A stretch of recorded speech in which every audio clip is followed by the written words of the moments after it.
नमस्कार। Henry Cowell रेडवुड्स state park में आपका स्वागत है। इस जगह कुपर्टिनो से लगभग 30 मील दूर है और सैन फ्रांसिस्को से लगभग 50 मील दूर है।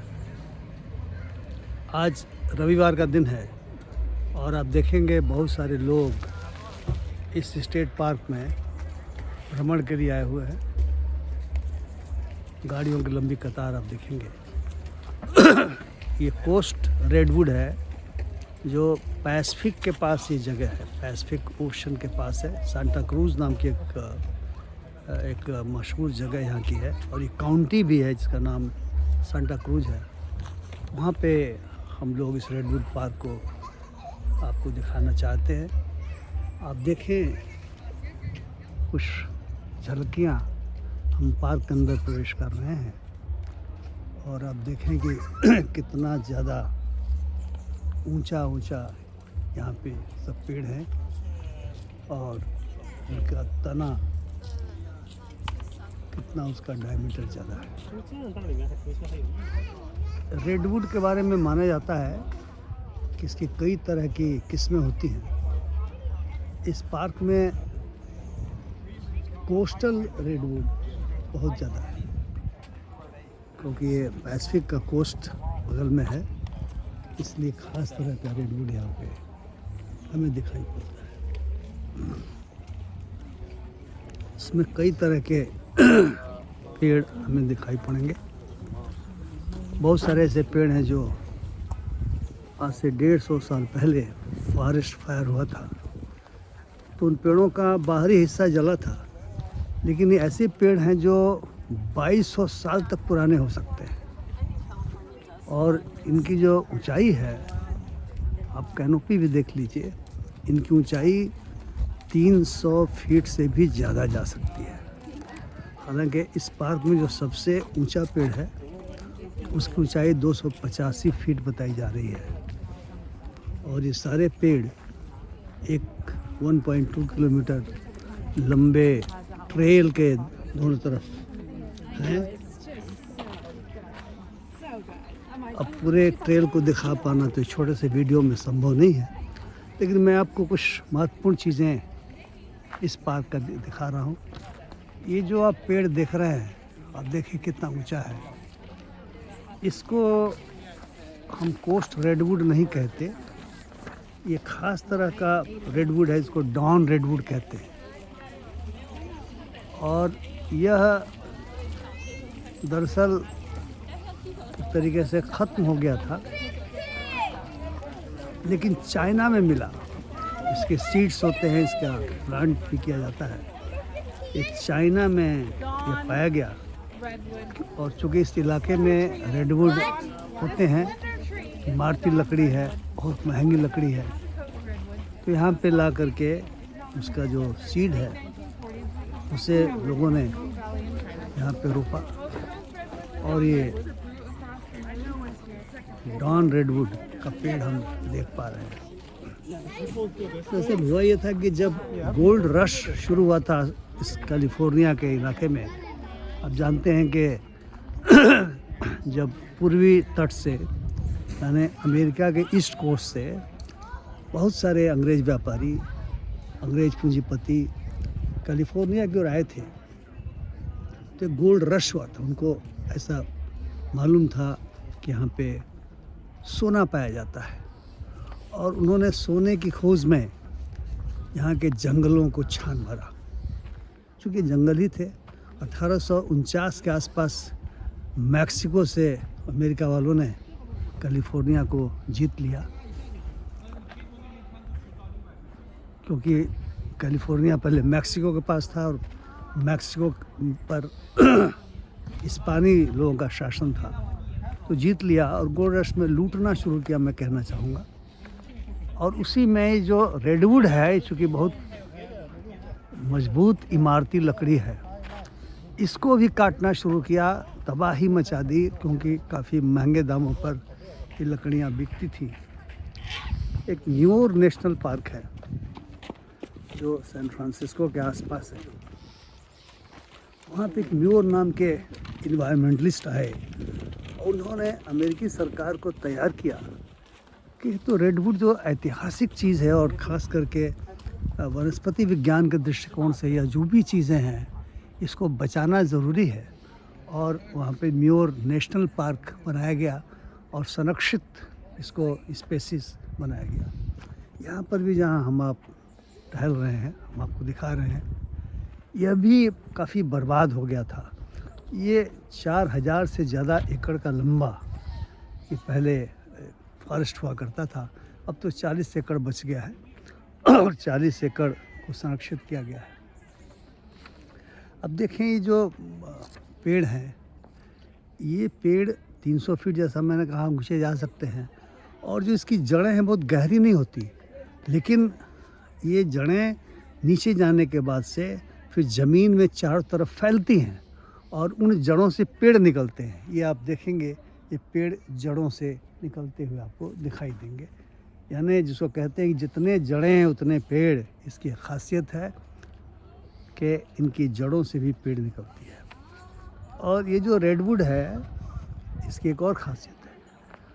हालांकि जब 150 साल पहले फॉरेस्ट फायर हुआ था तो इसका रेडवुड का कुछ जो पेड़ थे उनका बाहरी हिस्सा जला, लेकिन अंदर का हिस्सा बचा रह गया, क्योंकि ये फायर रेसिस्टेंट भी होता है। इसमें ख़ास तरह का एक एसिड पाया जाता है और वो एसिड फायर को भी रोकता है। वरना जंगल में तो बहुत सारे फायर आते हैं और जंगल के उन फायर्स में तबाही बर्बादी तो स्वाभाविक प्रक्रिया है, लेकिन इनके तने में जो एसिड पाया जाता है उस एसिड के कारण ये फायर रेसिस्टेंट भी माना जाता है। जो पेड़ आप देख रहे हैं वे इसीलिए हमें दिखाई दे रहे हैं क्योंकि जब इनको स्टेट पार्क घोषित किया गया, हालांकि पहले से काउंटी पार्क घोषित किया गया था, जैसे ज़िला हम कहते हैं उसी प्रकार से यहाँ पे काउंटी होते हैं। जो सेंटा क्रूज काउंटी ने किसी निजी व्यक्ति से जिसने बचा कर रखा था इसको लिया और बाद में 1955 में हेनरी कॉवेल के नाम से स्टेट पार्क में तब्दील हुआ। तो जब से इसको स्टेट पार्क बनाया गया तब से इसमें काफ़ी पेड़ बचे हुए हैं। और जैसा मैंने कहा कि आग लगने के बावजूद भी जो पेड़ बच गए इसीलिए बच गए हैं कि वो जो एसिड इसके तनों में होता है वह एक सीमा के बाद आग को फैलने नहीं देता।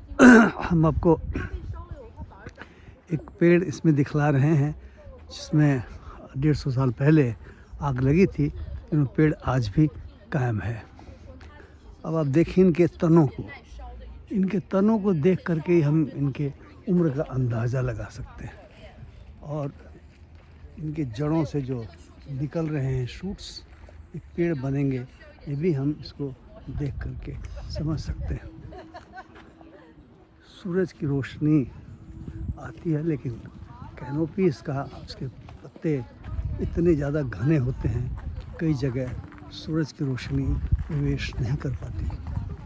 अब मैं आपको वही पेड़ दिखाने जा रहा हूँ जिसमें 150 साल पहले आग लगी थी, लेकिन वो पेड़ अभी भी साबुत बचा हुआ है। आप देखिए, आपको तनों को देख के लग रहा होगा काले काले ये जो चीज़ें दिखाई दे रही हैं तनों पर, वे सारी की सारी इस बात की परिचायक है कि आग के वजह से कुछ बर्बादी ज़रूर हुई थी, लेकिन वो पेड़ ख़त्म नहीं हुआ। देखिए, ये आग से हुई बर्बादी है, लेकिन ये पेड़ ख़त्म नहीं हुआ। अब देखिए इसको, ये बाकायदा जो है सो ऊपरी हिस्सा जल गया, लेकिन और ऐसा नहीं कि किसी ने इसको बुझाया होगा। ये नेचुरल प्रक्रिया है जिसमें आग से हिस्से जले, लेकिन आग अंदर नहीं प्रवेश कर पाएगी क्योंकि इसके थने काफ़ी ठीक होते हैं, जैसा मैंने कहा था। और जो एसिड इसमें होता है उसको टैनिक एसिड कहते हैं। तो टैनिक एसिड के कारण ये बचे रह जाते हैं। आप इसे देखें, और जब आग लगी होगी तो उसके कारण यहाँ पे इस तरह का गैप हो गया होगा, और ये गैप लोग देखते हैं। तो मित्रों, ये प्रकृति का अजीब नज़ारा है, और ये नज़ारा अमेरिका ने बचा कर रखा है, क्योंकि जो कोस्ट रेडवुड है, ये कोस्टल क्षेत्रों में ही होता है, यानी पैसिफिक या कोस्टल क्षेत्रों में होता है, यानी कैलिफोर्निया में होता है। और इससे जो सटे हुए बहुत सारे दूसरे इलाके हैं जो कोस्ट से बहुत दूर नहीं होते, वहाँ पर ये होता है। यहाँ पर भी आप देखें, इस पेड़ को देखें, इस पेड़ के जड़ों से ये जो शूट्स निकले हैं, ये भी बड़े बड़े पेड़ कालक्रम में बनेंगे। और यही इसकी बड़ी बड़ी इसकी खासियत के रूप में हम देख सकते हैं। अब देखें, ये जो आपको दिखाई दे रहा है, एक पेड़ से इतने पेड़ निकले हैं, क्योंकि जड़ें जब फैलती हैं बाहर की तरफ, लगभग 60 से 80 फीट बाहर फैलती हैं, उससे जो शूट्स निकल रहे हैं ये पेड़ बन जाते हैं। यानी जितनी जड़ें उतने पेड़। और ये पूरा पहाड़ का इलाका है, और इसमें छोटे पेड़ भी हैं जो आने वाले समय में बड़े पेड़ होंगे। कुछ एक पेड़ ऐसा देखा हमने घूमते हुए, जो भी मैं आपको दिखा नहीं दे पा रहा हूँ, जो बहुत ही कमज़ोर होने लगा था, सूखने लगा था। उसे काट भी दिया गया और काट करके उसको ऐसे ही रख दिया गया। जैसे आप इसको देखें, ये रेडवुड नहीं है, इसको फर कहा जाता है। यहाँ का ख़ास तरह का फर है। और ये पेड़ जब कमज़ोर हो गया था तो इस पेड़ को काटा गया और उसका तना आपके सामने दिखाई दे रहा है। और उस तने के ऊपर लोग बैठते हैं, फ़ोटो भी खींचते हैं। इसको डगलस फर इस पेड़ को कहा जाता है। और ये दर्शकों के लिए, आने वाले लोगों के लिए इसको बचा करके रखा गया है ताकि लोग देख सकें। मित्रों, जैसा मैंने कहा कि ये ट्रेल तो बड़ी लंबी है, और 1.2 किलोमीटर अगर मैं चलूँगा तो इस छोटे से वीडियो में आ नहीं पाएगा, आप नहीं देख पाएंगे। इसलिए हम आपको कुछ पेड़ों को और दिखा करके और आपसे विदा लेना चाहेंगे। मुझे आशा है कि आपको प्रकृति की यह नायाब चीज़ पसंद आई होगी, और आप मेरे इस वीडियो को ज़रूर लाइक करना चाहेंगे, क्योंकि सभी को शायद यहाँ आने का मौका न मिले। अगर आप कैलिफोर्निया के इलाके में आएँ, ख़ास करके सैन फ्रांसिस्को के इलाके में आएँ, तो ज़रूर इस पार्क को, और म्योर नेशनल पार्क को, उसे मैंने पहले एक बार चूँकि देख लिया था और यहाँ पहली बार आया हुआ हूँ, तो आप ज़रूर देखने की कोशिश करेंगे और आपको अच्छा लगेगा। तो मैंने कहा कि मेरा वीडियो अगर आपको पसंद आए, कृपया शेयर करें, लाइक करें और मेरे चैनल को सब्सक्राइब करना न भूलें। आपको बहुत बहुत धन्यवाद। नमस्कार।